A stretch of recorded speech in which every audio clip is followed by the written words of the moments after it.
السلام علیکم ورحمۃ اللہ وبرکاتہ۔ ایک مرتبہ بیروت کے ایک عیسائی صحافی نے اہل دنیا کو یہ دعوت دی کہ اپنے اپنے پسند کے مضامین لکھ کر بھیجو۔ دنیا بھر سے مضامین آنا شروع ہو گئے۔ ہر رائٹر نے، ہر صحافی نے اپنے فکری آئیڈیل اور اس کی شخصیت کو موضوع تحریر بنایا۔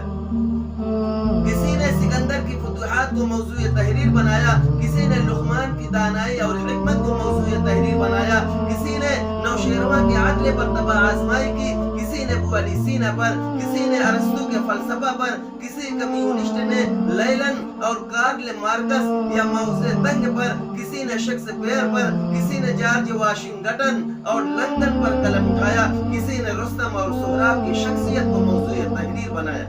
ایک مسلم صحافی نے اسلام کے قائد اعظم محمد عربی صلی اللہ علیہ وسلم کی سیرت کا ایک حصہ جو فتح مکہ سے متعلق تھا لکھ کر بھیج دیا۔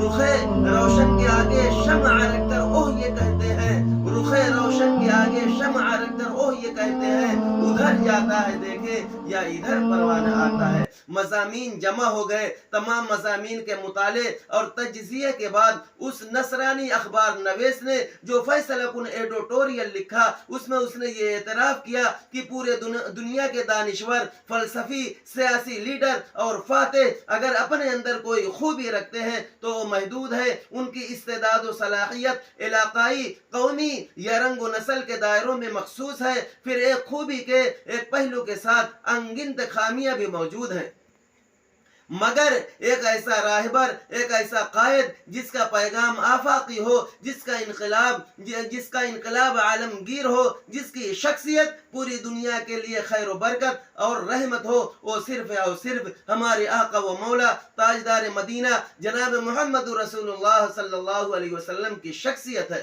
محمد رسول اللہ صلی اللہ علیہ وسلم کی شخصیت کا ہر پہلو اپنے اندر ایسی جامعات ہماگیر وسعت رکھتا ہے جو رہتی دنیا تک ہر علاقے، ہر زبان اور ہر رنگ و نسل کے لیے معیار نجات ہے۔